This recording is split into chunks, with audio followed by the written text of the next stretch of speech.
This is PHYS30141 video 26. In this video we will look at the reflectivity of the S and P polarized components of an electromagnetic wave and look at interesting situations. So the first one of these is the Brewster angle. The Brewster angle comes about from asking the question, is it possible for either the perpendicular or parallel component of the reflectivity to be equal to zero? First, we look at when the perpendicular component is equal to zero.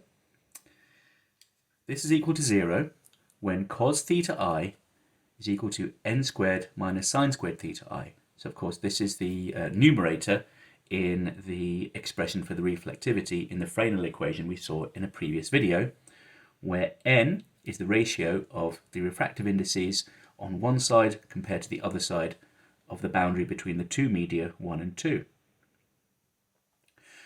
The perpendicular component can be 0 only when n equals 1, as I'm sure you can see by comparing the left side with the right side. And of course n can only be equal to 1 where the refractive indices are the same. So of course this is not very interesting. There's no reflection because there is effectively no boundary between the two materials. So we move on and we ask, what is the condition for the parallel component to be equal to 0?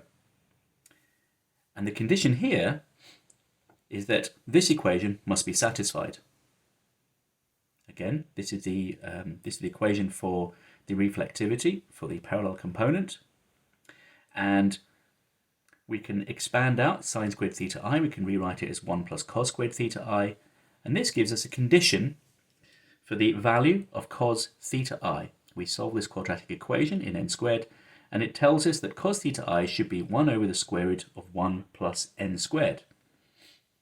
Now to solve this, we draw a triangle where cos theta is root 1 over 1 plus n squared, so it's this adjacent over hypotenuse, and this allows us to rewrite the condition on tan theta must be equal to n, the ratio of the refractive indices. And you probably already recognize this. So this tells us that the parallel component of the reflectivity equals 0 when for an angle theta b, which is tan to the minus 1 of the refractive index. And this is the Brewster angle. To illustrate the Brewster angle, we imagine some randomly polarized light landing on a surface, and we are observing the surface at the Brewster angle. So the light will be composed of S and P polarized components, and if we observe at the Brewster angle the light which is falling onto this surface, again at theta b, only the perpendicular component, that's this component, is reflected. All of the parallel polarized radiation passes into the medium 2.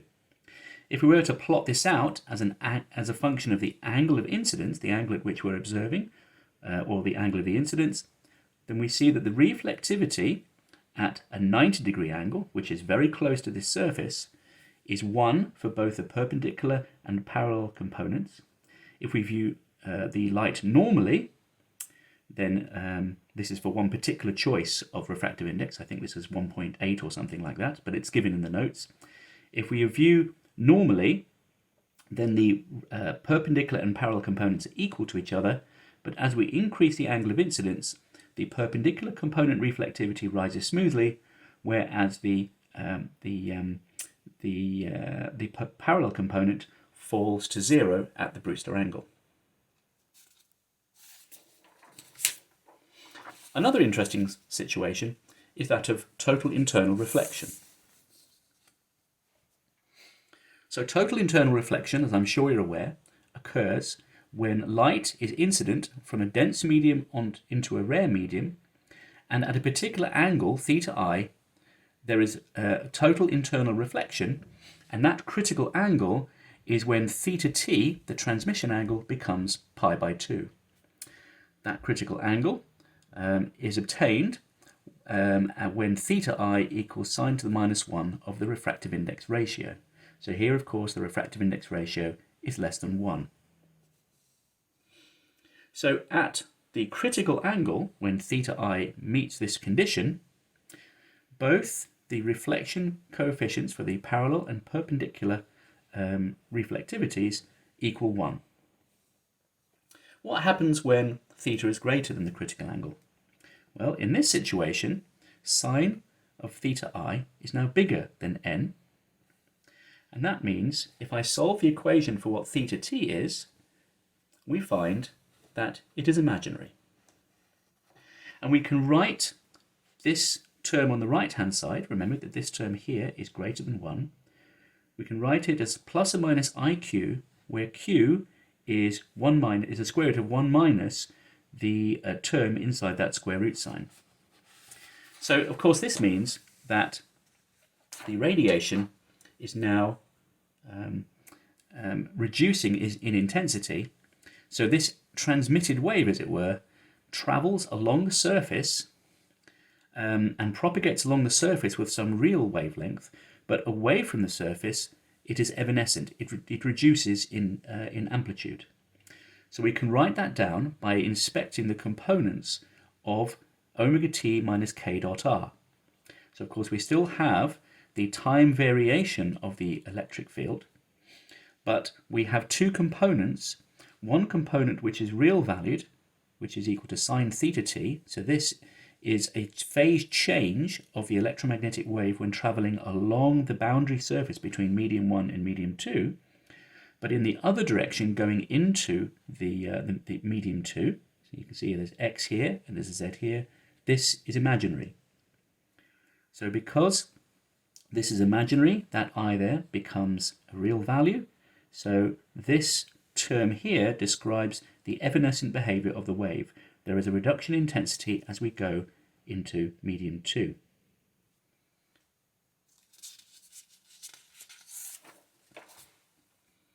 So this is a picture of what that looks like.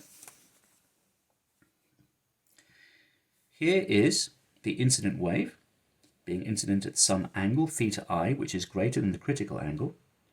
And depicted here shows that surface wave, that real part of the wave, so that which indicates that there is a phase change as a function of distance x along the boundary. Whereas the amplitude of the electric field going into the material, into medium 2, decays away exponentially. So that decay length must of course be equal to 1 over k2q, and we can write that out and we can get a numerical value for it. The wavelength in x, the wavelength along this x direction, can similarly be calculated by thinking about the x component of the wave number in this direction. And again, we can express it in terms of either the wave number or in terms of the frequency of the incident radiation and the angle of incidence. So the velocity of this wave, if we work out what it is slower than the normal wave would be in medium 2. And hence this is called a slow wave.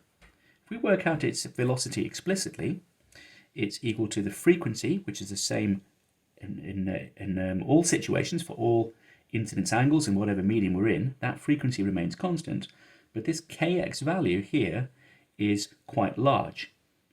So because of that, the phase velocity is quite slow, and again, if we calculate it, we can see that it is increased. It's reduced by a factor which is determined by the refractive index in the dense medium and the incident angle. Now, the fact that there is this evanescent decay of the electromagnetic wave electric field indicates that if we were to put another boundary, so we went from dense to from dense to rare and then to dense again, we could go back to having a real wave on the right hand side. And this is what is known as frustrated total internal reflection. So the idea here is that an incident wave at some angle larger than the critical angle, and we imagine a dense medium such as water or glass, if there is a rarer medium whereby I would generate a evanescent wave, if I place another material which is also dense, for example another piece of glass where there's a small air gap between them, then the evanescent wave has not yet decayed to zero and can give rise to a real valued ray or a real valued wave which propagates away in the dense medium again. So I can get transmission across these boundaries even though there is reflection here because of this evanescent behavior of the electromagnetic field.